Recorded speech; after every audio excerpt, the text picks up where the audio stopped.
Kama berikutnya yang kelima adalah memfitnah, ya. Faktornya adalah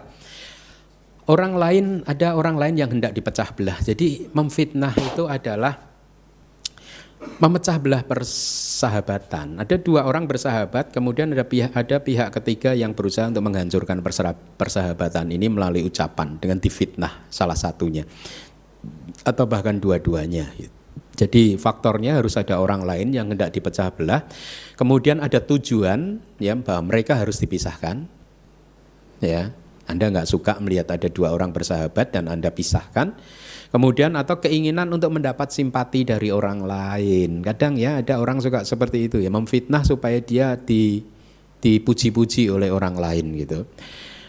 Supaya disayangi dan menjadi akrab dengan orang lain. Kemudian ada usaha untuk memfitnah dan juga dikomunikasikan usahanya tersebut, ya.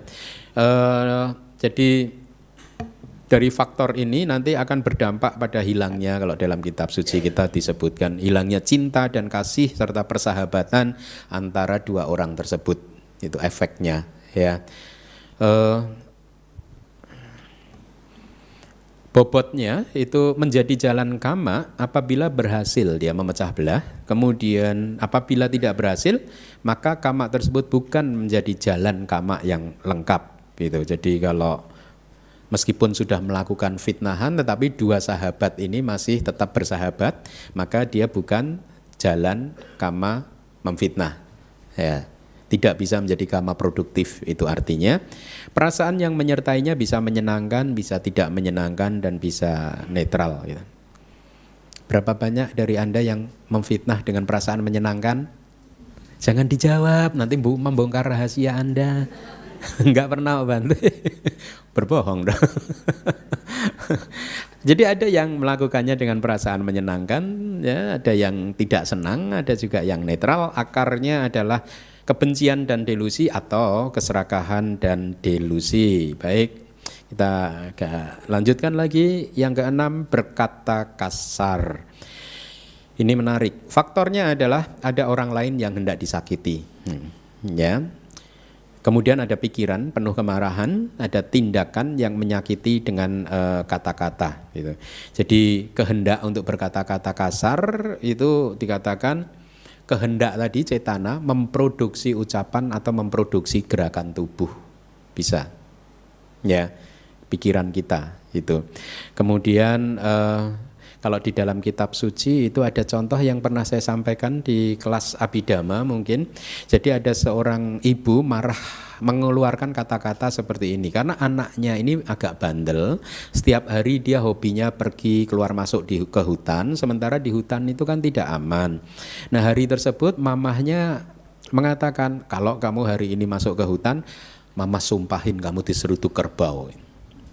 Nah, singkat cerita begitu dia masuk ke hutan, dia ada kerbau menghadang dia, mau menyerutuk dia. Tiba-tiba dia diam dan merenung. Semoga apa yang ada di hati mama saya yang terjadi, bukan apa yang diucapkannya yang terjadi. Dan singkat cerita, kerbaunya dari tadinya mau menyerutuk, tiba-tiba diam. Happy ending story, pergi kerbaunya.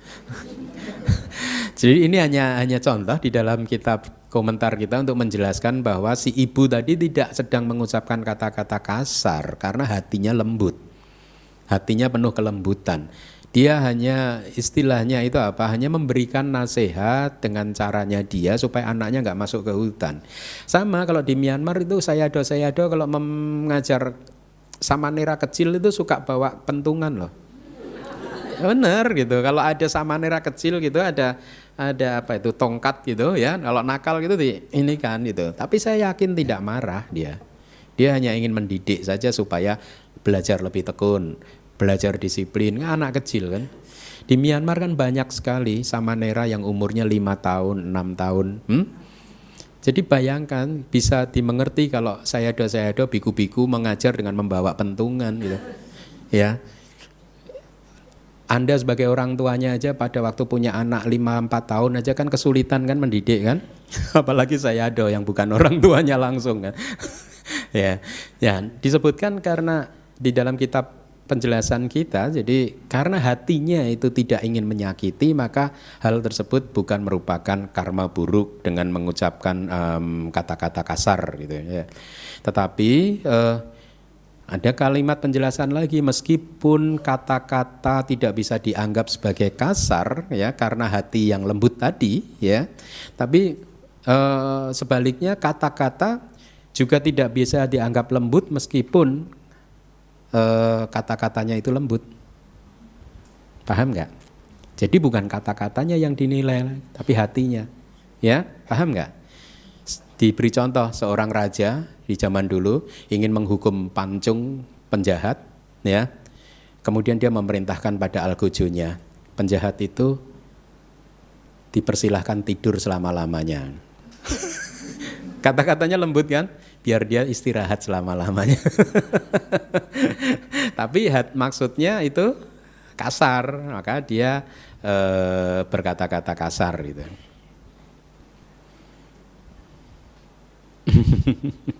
Tidurkanlah dengan tenang, ya itu kalimat di kitab suci kita gitu. Ya, tadi cerita ibu yang anaknya masuk ke hutan itu juga bukan mendorong Anda ngantar sampai rumah anak saya. Jangan ya, jangan. Hati-hati, jangan ada kemarahan, jangan ada ini. Kadang menggunakan kata-kata tertentu untuk melatih disiplin boleh-boleh saja, tapi Anda harus benar-benar menjaga hati supaya tidak ada kemarahan dan kebencian loh, ya. Nah, bobotnya karma tersebut tergantung pada kualitas moral orang yang menerima kata-kata kasar tadi, ya. Ini contoh sepele ini. Kalau Anda memaki-maki pengemis, mungkin Anda nggak kena efek apa-apa.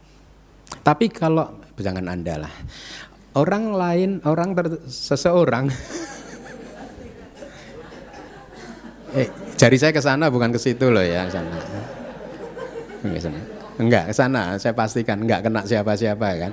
Kalau orang tersebut memaki-maki pengemis, dia enggak kena dampak mungkin secara hukum juga, ya. Tapi secara moral juga begitu. Anda lagi, dia lagi lah. Dia memaki-maki orang tidak bermoral, secara karma bobotnya lemah. Tapi dia memaki-maki biku misalkan, bobotnya berat. Tergantung bikunya juga, dia bermoral enggak sih? Kalau bikunya enggak bermoral, ya Anda lolos, aman, kecil bobotnya. Jangan dianggap biku selalu bermoral. Ya ada, tergantung winayanya.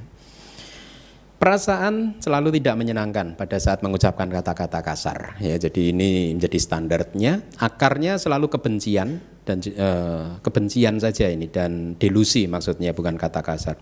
Kebencian dan delusi.